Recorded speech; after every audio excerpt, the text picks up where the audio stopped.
went to the woods because I wished to live deliberately, to front only the essential facts of life, and see if I could not learn what it had to teach, and not, when I came to die, discover that I had not lived. I did not wish to live what was not life. Living is so dear. Nor did I wish to practice resignation, unless it was quite necessary. I wanted to live deep and suck out all the marrow of life, to live so sturdily and Spartan-like as to put to rout all that was not life, to cut a broad swath and shave close, to drive life into a corner, and reduce it to its lowest terms.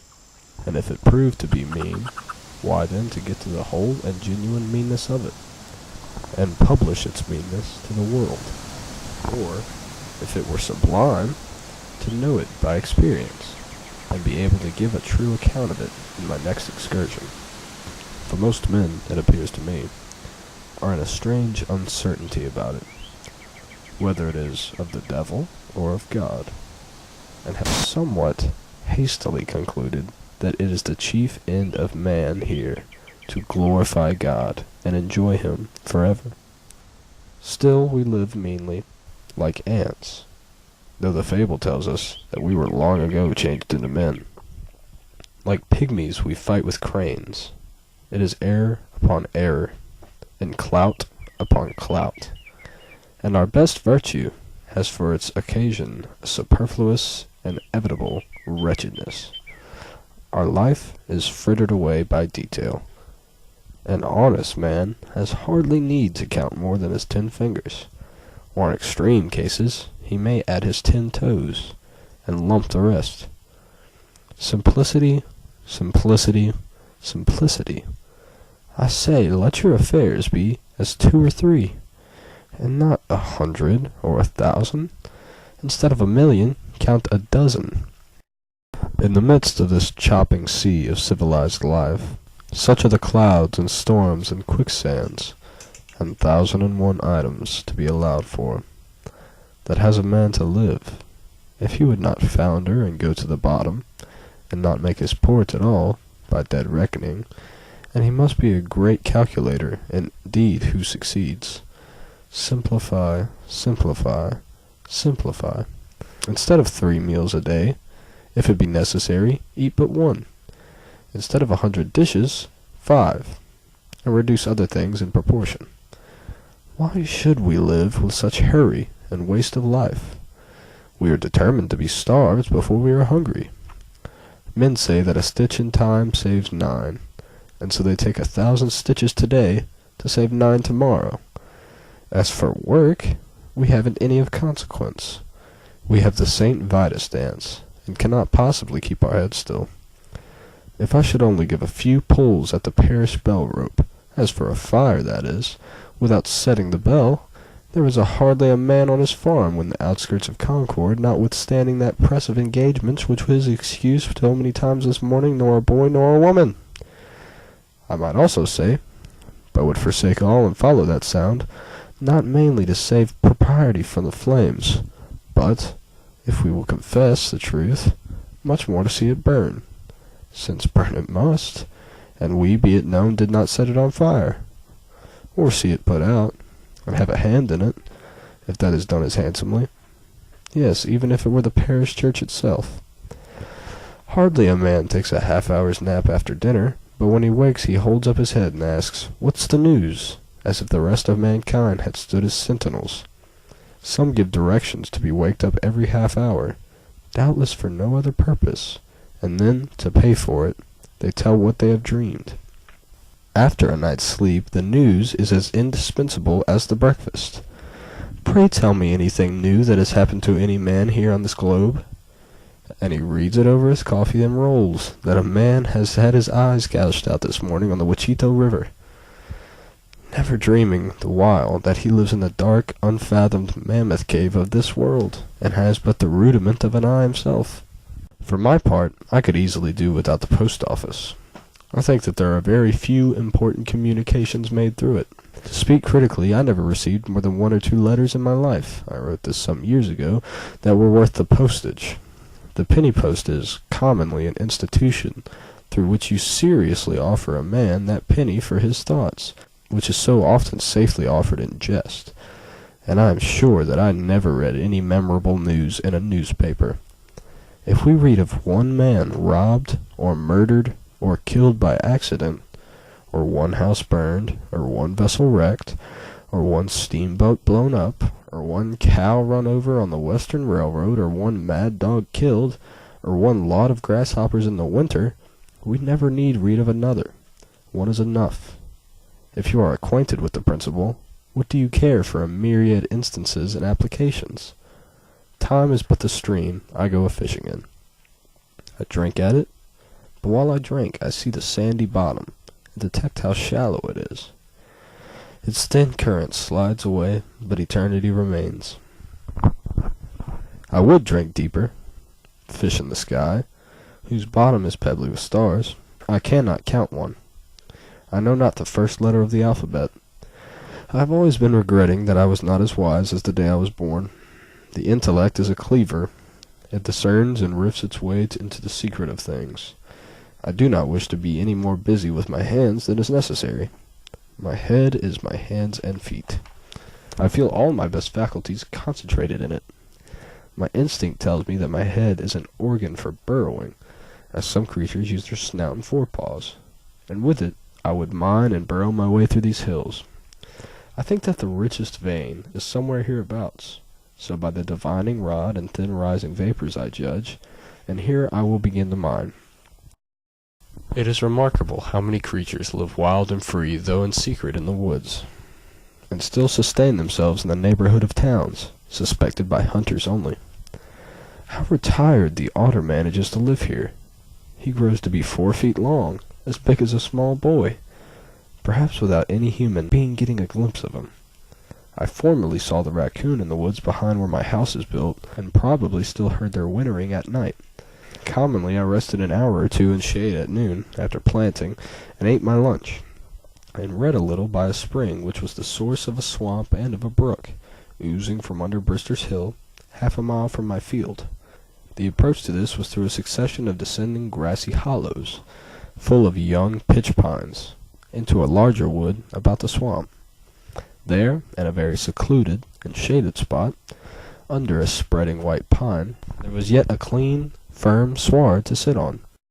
I had dug out the spring and made a well of clear grey water, where I could dip up a pailful without roiling it, and thither I went for this purpose almost every day in the midsummer, when the pond was warmest.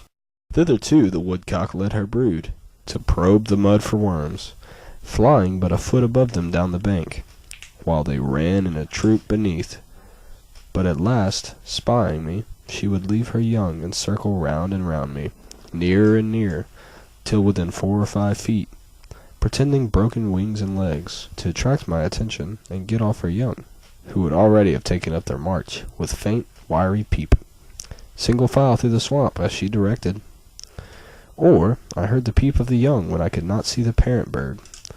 There too the turtle dove sat over the spring, or fluttered from bough to bough of the soft white pines over my head, or the red squirrel, coursing down the nearest bough, was particularly familiar and inquisitive. You only need sit still long enough in some attractive spot in the woods that all its inhabitants may exhibit themselves to you by turns. I left the woods for as good a reason as I went there. Perhaps it seemed to me that I had several more lives to live, and could not spare any more time for that one. It is remarkable how easily and insensibly we fall into a particular route, and make a beaten track for ourselves. I had not lived there a week before my feet wore a path from my door to the pond side, and though it is 5 or 6 years since I trod it, it is still quite distinct. It is true, I fear, that others may have fallen into it, and so helped to keep it open. The surface of the earth is soft and impressible by the feet of men, and so with the paths which the mind travels. How worn and dusty, then, must be the highways of the world, how deep the ruts of tradition and conformity. I did not wish to take a cabin passage, but rather to go before the mast, and on the deck of the world. I learned this, at least, by my experiment, that if one advances confidently in the direction of his dreams, and endeavors to live the life which he has imagined, he will meet with a success unexpected in common hours. He will put some things behind, will pass an invisible boundary, for there I could best see the moonlight amid the mountains. I do not wish to go below now. New, universal, and more liberal laws will begin to establish themselves around and within him, or the old laws be expanded and interpreted in his favor in a more liberal sense, and he will live with the license of a higher order of beings. In proportion as he simplifies his life, the laws of the universe will appear less complex, and solitude will not be solitude, nor poverty poverty, nor weakness weakness. If you have built castles in the air, your work need not be lost, for that is where they should be.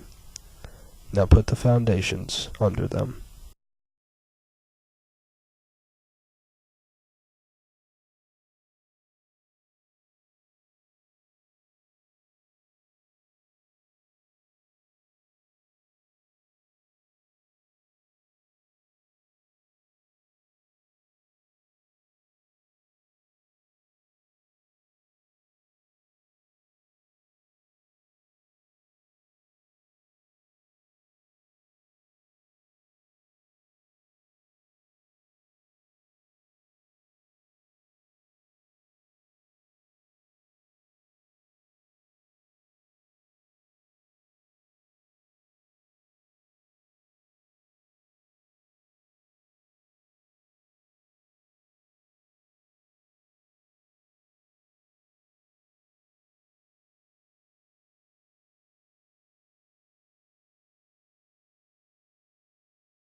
You getting in?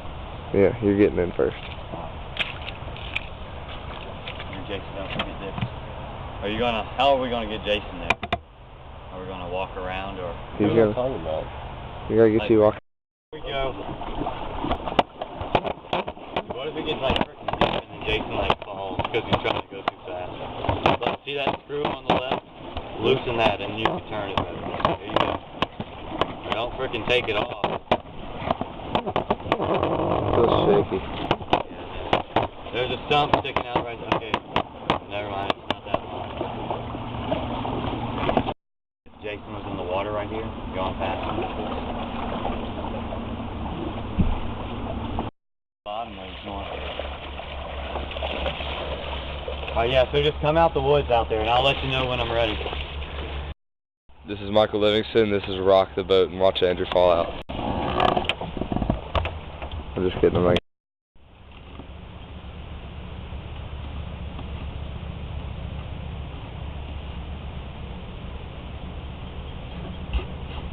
Alright, hold on. Alright, Michael, you gotta sit down.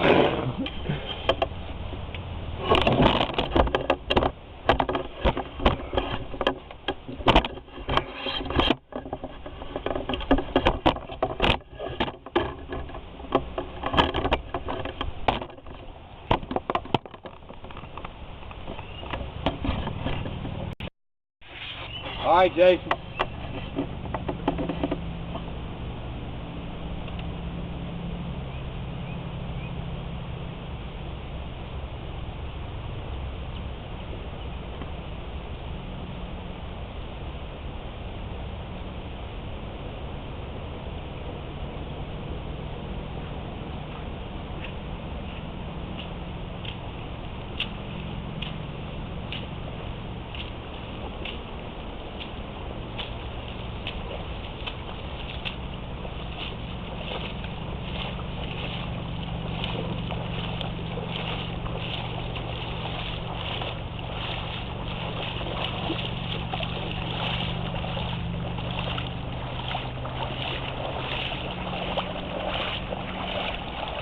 Alright, now, Do you think I could stand in there? Because I'd like to get that again from a different angle.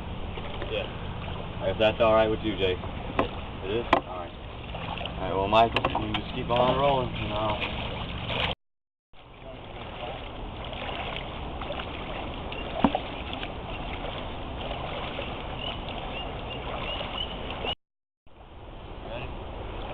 Yeah. All right, Jason, now when you come out, walk past me, okay? All right, action.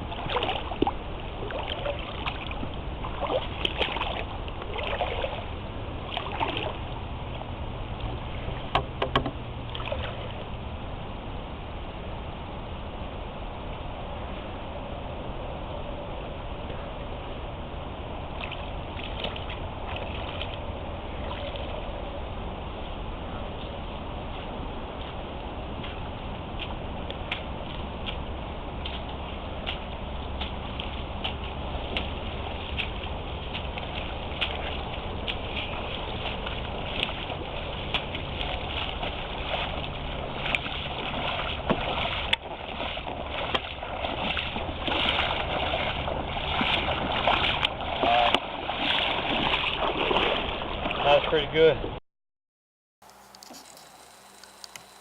Behind the scenes, man. Behind the scenes. You can record me. Freaking work. Halo, let's record each other.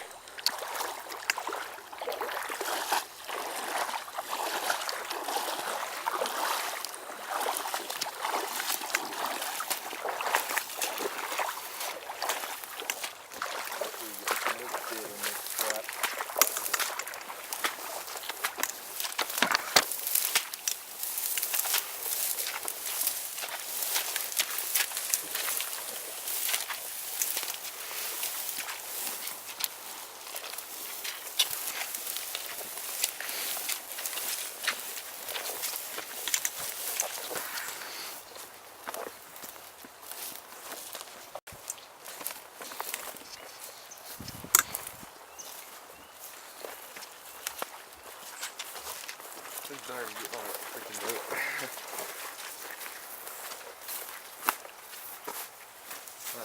I don't know.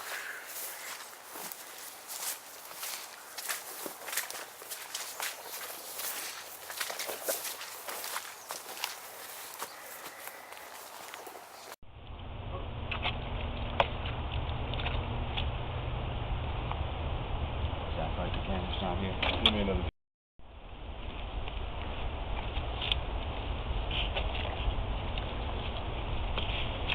I got my phone. Just keep rolling, Michael. I was like, that's freaking funny. Alright, let's try this again. And this time I'll stop before I get to my...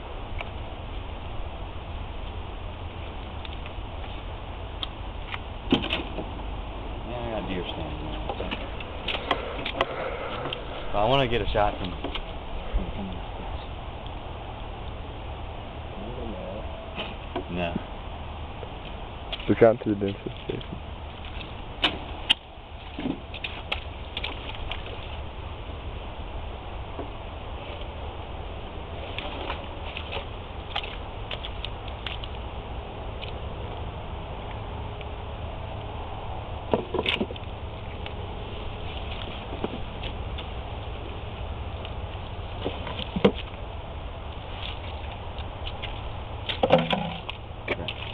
Once that boat wasn't there, it keeps getting in my shot.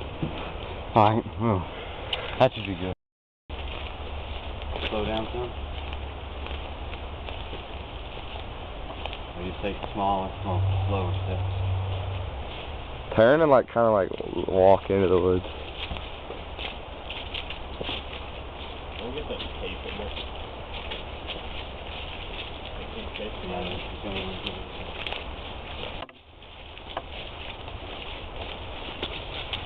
Michael, quick, come behind me. I'm going to go in front of Jake.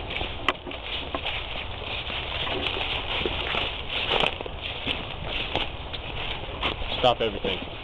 Stay right where you are. Point it that way. I'm going to walk in that direction. Dude, that's a great idea. Dude, look how...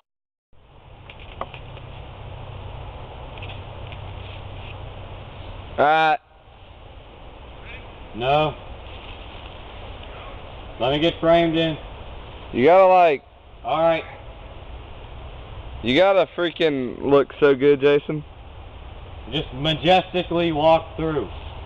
With a good facial expression. Action.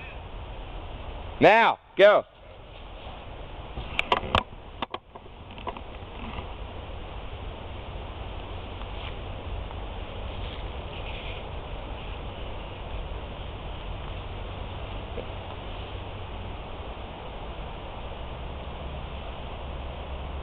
I wanted to live in the woods, to live deliberately. Looks scary for my eye.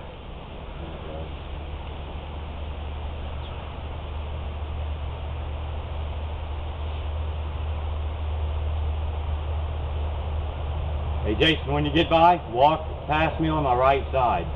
So Mike will get on my left side. I'm going to pick the camera up and follow you, Jason.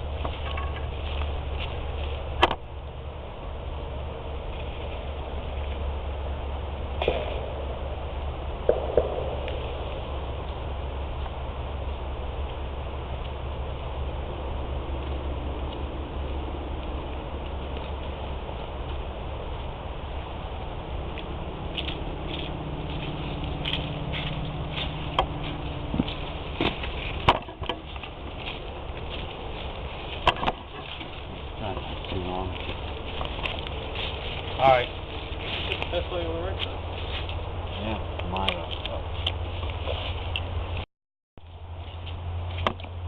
Alright, now Jason, I'm gonna, if I can get these berries in the frame, I don't know if it's gonna be able to Focus. Yeah, I don't even see them. Hate autofocus. This is when I wish my camera had manual focus. Turn it off. Can you? No, I can't. No, well, I'm ready when you are. Alright, just your record. Yeah, so I'm done. If I can get this to focus. Yeah, I wish I had a guitar out here. Should have brought a guitar. Hey, Jason, put your hand behind the berry so I can try to get it to focus on. Like right behind. Wait, which berries? This one? Yeah, those.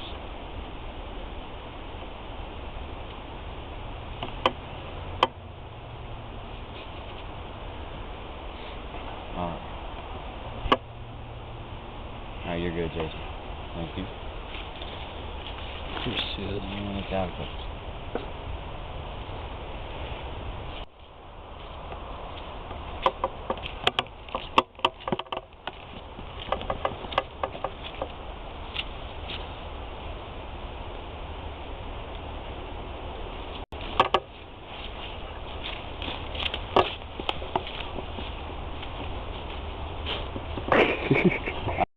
Yep. Not make sure you don't go too fast. That way I can get it. That was pretty good. I'm recording. You have a Powerade in your hand. Put the damn power in. No, there's something else.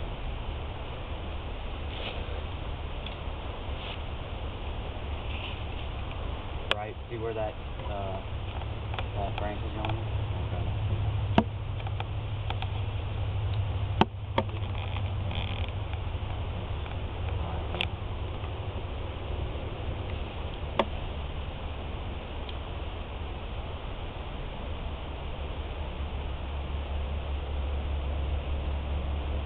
It's not even an ant fight, it's just ants running around. But still. It's good enough.